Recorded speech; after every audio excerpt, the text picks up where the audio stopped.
Good morning everyone. And ఈరోజు రైడ్కి అయితే luggage అయితే మొత్తం ప్యాక్ చేసేసుకున్నాను.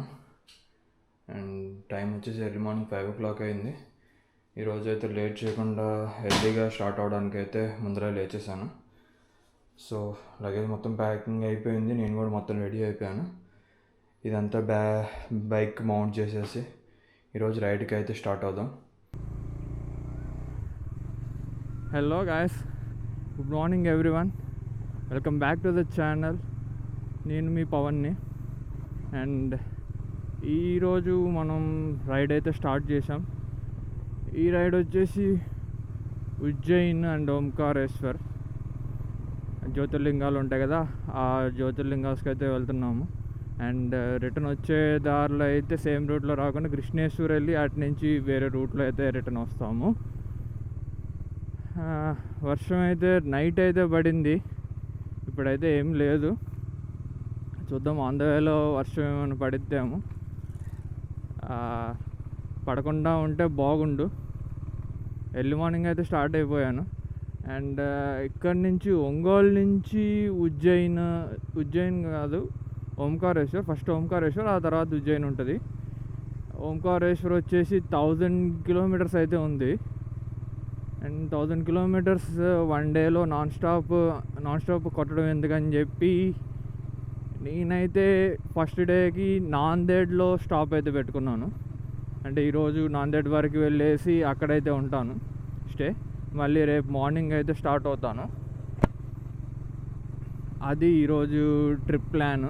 ఇది ఒక ఇష్యూ అయితే ఉంది, ఫ్రంట్ బ్రేక్ ప్యాడ్స్ అయితే లైఫ్ లేదు. ఒక 600-700 kilometers వస్తాయి. అండ్ ఈరోజు సండే, మ్యాక్సిమం ఈరోజు ఎక్కడ షోరూమ్స్ అయితే ఉండకపోవచ్చు. రేపు ఆన్ ద వేలో ఏదైనా షోరూమ్ కనపడితే అక్కడైతే బ్రేక్ ప్యాడ్స్ అయితే మార్పించుకుంటాను. బ్యాక్ బ్రేక్ ప్యాడ్స్ అయితే ఉన్నాయి, ఫ్రంట్ కంప్లీట్గా ఏం పోలేదు, బట్ ఎక్కువ దాని మీదే డిపెండ్ అవ్వకూడదు. అండ్ నిన్న షోరూంలోనే అయితే వెళ్ళాను, ఒంగోలులోనే. క్లచ్ కేబుల్ అయితే మార్పించుకోవడానికి వాడిని అడిగితే బ్రేక్ ప్యాడ్స్ అయితే లేవన్నాడు.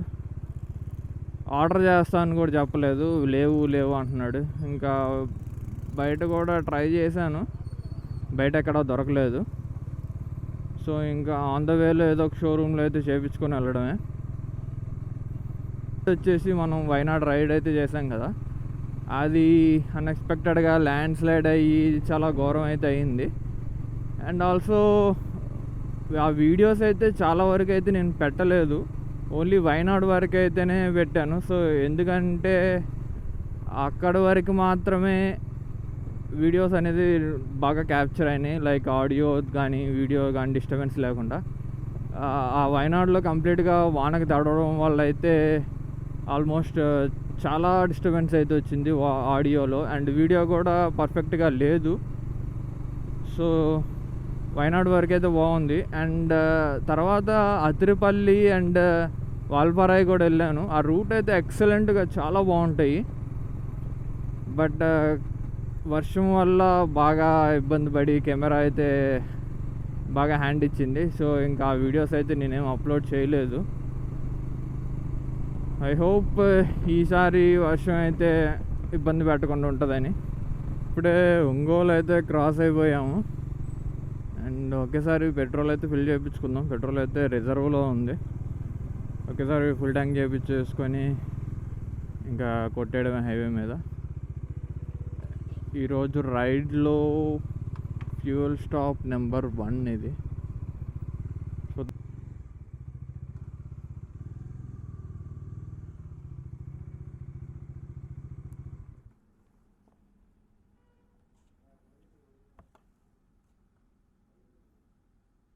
ఫుల్ ట్యాంక్ మామూలు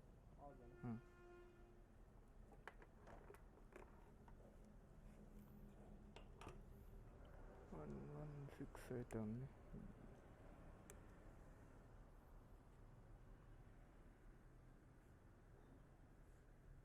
ఇప్పుడే పెట్రోల్ అయితే ట్యాంక్ ఫుల్ చేయించాను. 8 liters అయితే పట్టింది, 8.5 liters అయితే పట్టింది. సో ఇంకెక్కడ ఆగేది అయితే లేదు. మధ్యలో ఎక్కడన్నా బ్రేక్ఫాస్ట్ కోసం అయితే ఆగుతాను. సో ఇందాకైతే గ్లౌస్ వేసుకోలేదు, గ్లౌస్ వేసుకొని స్టార్ట్ అయితే అయిపోతాను.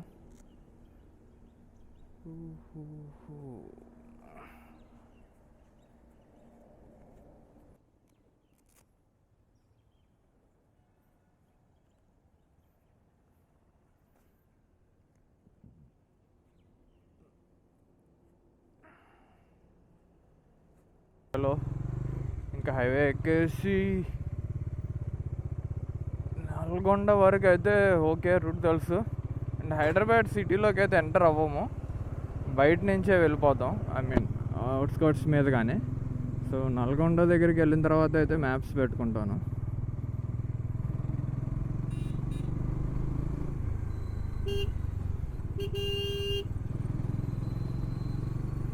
ప్రెషర్ అయితే చెక్ చేయించాను, ఐ థింక్ నిన్న చెక్ చేయించుండాల్సింది.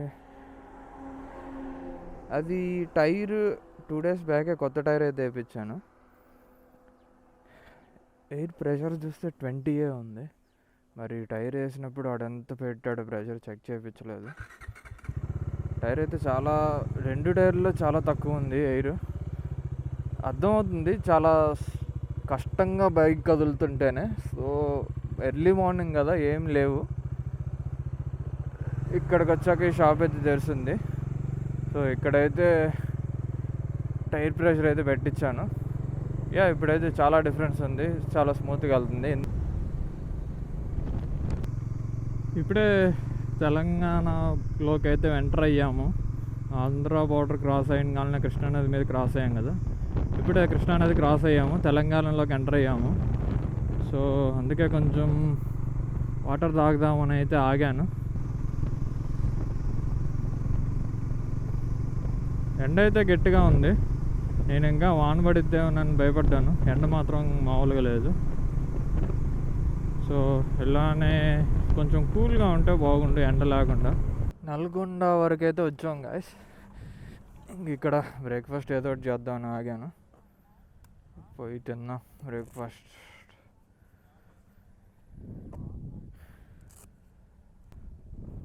ఒక దోశ ఉందా? దోశ ఒక దోశ సాదా సాదా ఒకటి, కారం వద్దు వద్దు. దోశ అయితే చెప్పాను తిన్నామని, అది దోశ అర్థం కాలేదు, అప్పడం అర్థం కాలేదు, కరకరలాడుతూ ఉంది. ఆ చట్నీ అయితే ఇంకా నీళ్ళే తాగేయచ్చు, అట్లా ఉంది. ఇంకా నా వల్ల కాక మళ్ళీ ఆ దోశ 30 రూపాయలు అంట. మనం ఎట్లా మధ్యాహ్నం కూడా తినము, ఆ ఒక్క దోశతో కష్టం. మళ్ళీ ఇంకో దోశ చెప్పి ఆ చండాలం తినడం ఎందుకులని అని చెప్పి ఒక్క దోశకి డబ్బులు కట్టేసి అయితే వెళ్ళిపోతున్నా. 100 వేరే చోట ఆడన్నా ఆగి తింటాను మళ్ళీ. ఈసారన్నా బాగుండే ప్లేస్లో అయితే ఆగాలి. 376 kilometers. ఇంకా రీచ్ అయ్యే టైం వచ్చేసి 5:40 అయితే చూపిస్తుంది.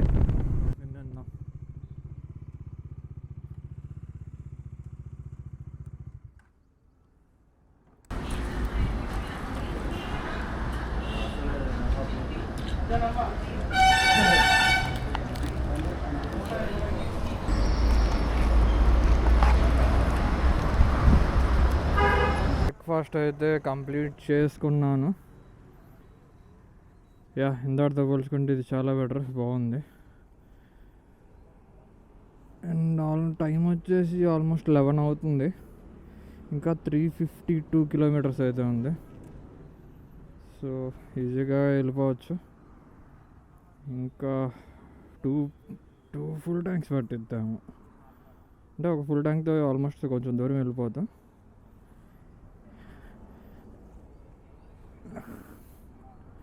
ఓకే చలో,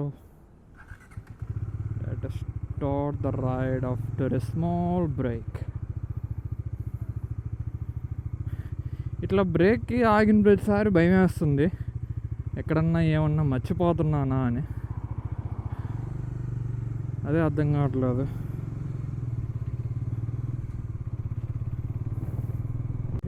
లో ఫ్యూయల్ లెవెల్ అయితే పడింది.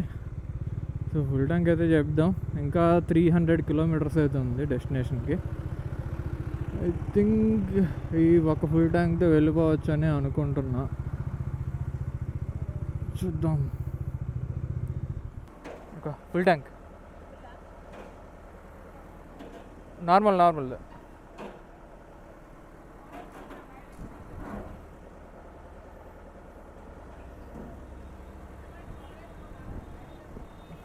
అది మైలేజ్ వస్తుంది. లేదు వద్దు, ఇదే వస్తుంది. ఇంకా ఏదైనా ప్యూర్ పెట్రోల్ కాదు, ఇంకెందుకు వస్తుంది. సరిగ్గా పెట్టు ఇంకా అంతే.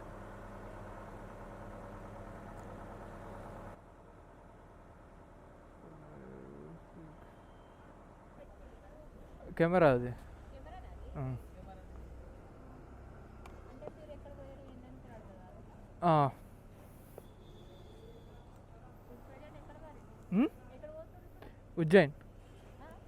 Ujjain Madhya Pradesh.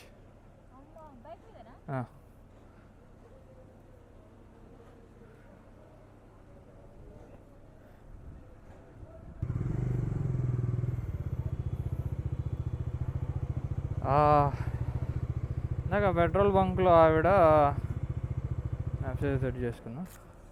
Petrol కొట్టిస్తుంటే power కొట్టించుకో mileage వస్తుంది, పవర్ కొట్టించుకో మైలేజ్ వస్తుంది అంటది. అది ప్యూర్ పెట్రోల్ అయితే మైలేజ్ వస్తుంది, అందులో కూడా ఎథనాల్ కలిపింటే ఇంక మైలేజ్ ఏమొస్తుంది. ఏదన్నా ఒకటే. పవర్కి నార్మల్కి ఆల్మోస్ట్ 10 రూపీస్ తేడా ఉంది.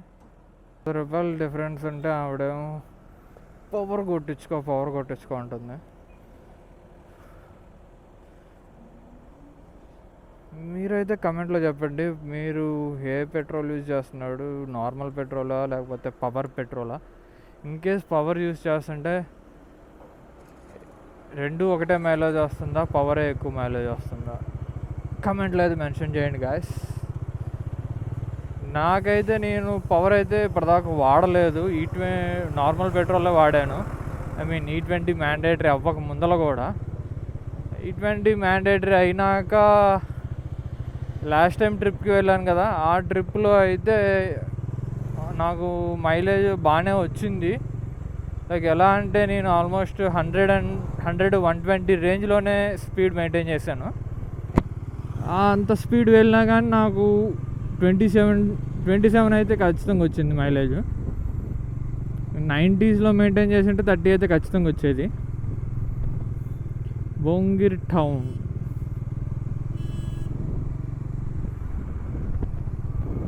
లాస్ట్ ఫ్యూ కిలోమీటర్స్ నుంచి రోడ్డు మొత్తం ఇలానే ఉంది. రెండు వైపులా చెట్లు ఉంటాయి, మధ్యలో రోడ్డు, మళ్ళీ పక్కన పొలాలు, మొత్తం గ్రీన్ కలర్లో భలే కనపడుతుంది. ఫొటోస్ దిగడానికి కూడా చాలా బాగుంటుంది ఇక్కడ.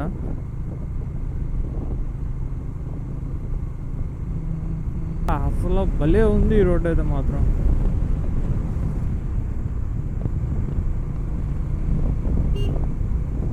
దానికి 140 కిలోమీటర్స్ తర్వాత అయితే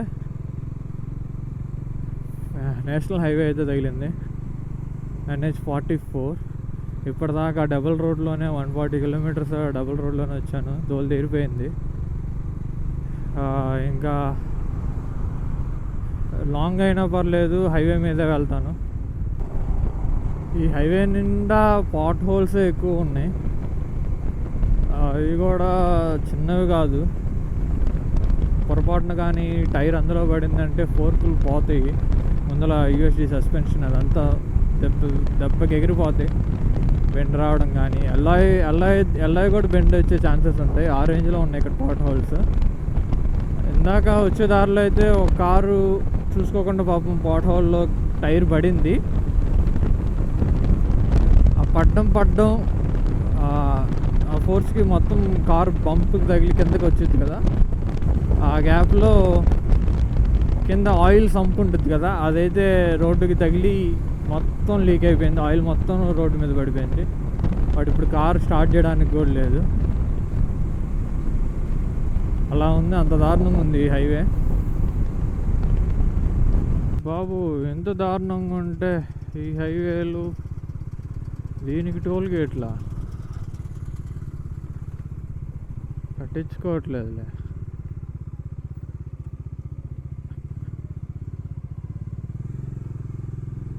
అమ్మ ఎంత దారుణంగా ఉంటే వీటికి టోల్ గేట్లేదు అయ్యా.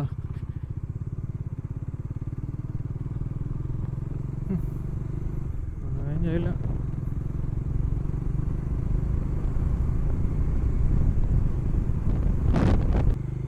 మొత్తానికి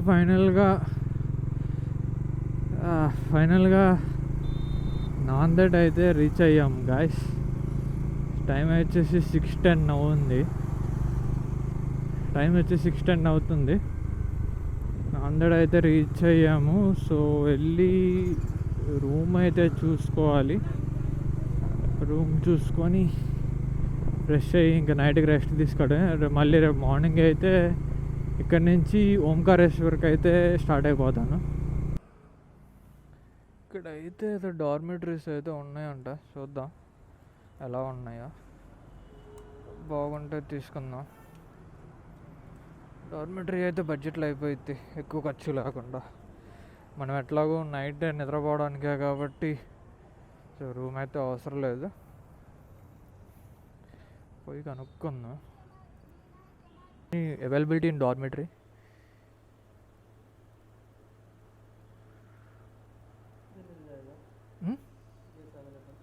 How much? 840 without breakfast. 840. What is the room cost? Single person room. Single person room, yeah. 2730. ఇక్కడైతే ఈ ఏరియాలో హోటల్స్ అయితే చాలా ప్రైసెస్ ఉన్నాయి. లైక్ 2-3 హోటల్స్ చూశాను. రూమ్ 2000 చెప్తున్నాడు. అండ్ ఆల్సో ఆన్లైన్లో చూస్తే 2500 తక్కువ ఎక్కడా లేదు. సో ఇంకా వెతికితే ఒక డార్మెటరీ అయితే దొరికింది. ఈ డార్మెటరీ వచ్చేసి 800 అంట. మరి దారుణం, ఇంకేం చేయలేం, ఇంకా వేరే ఆప్షన్ లేదు. 2000 బెడ్రూమ్ తీసుకున్న బదులు ఇదే బెటర్ అనిపించింది. అండ్ ఆల్సో వాష్రూమ్స్ కూడా నీట్గానే ఉన్నాయి. ఇదైతే వాష్రూమ్స్ కూడా నీట్గా ఉన్నాయి. సో ఇంకా అందుకని తీసుకున్నాను. 800 అయినా ఓకే, పర్లేదులే, చాలా డబ్బులు మిగులుతాయి అని చెప్పి. ఓకే గైస్, ఇప్పుడే ఫ్రెష్ అయితే తినడానికి బయటకి అయితే వచ్చా. అంతగా ఏమీ లేవు. సో పావ్ బాజీ క్యాబే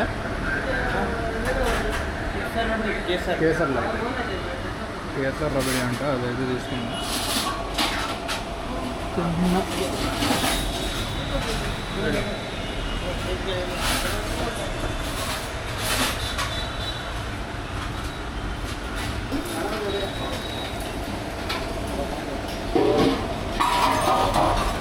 ఇప్పుడైతే చాలా బాగుంది, ఇప్పట్లో చల్లగా ఉంది.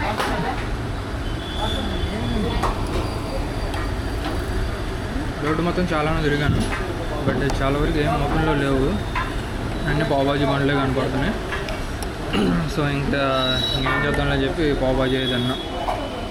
వీడియో అయితే ఎంజాయ్ చేస్తున్నాను. So please like, share and subscribe to my channel Pavan Kollapu. మళ్ళీ రేపటి వీడియోలో అయితే కలుసుకుందాం. అంతవరకు బాయ్ బాయ్.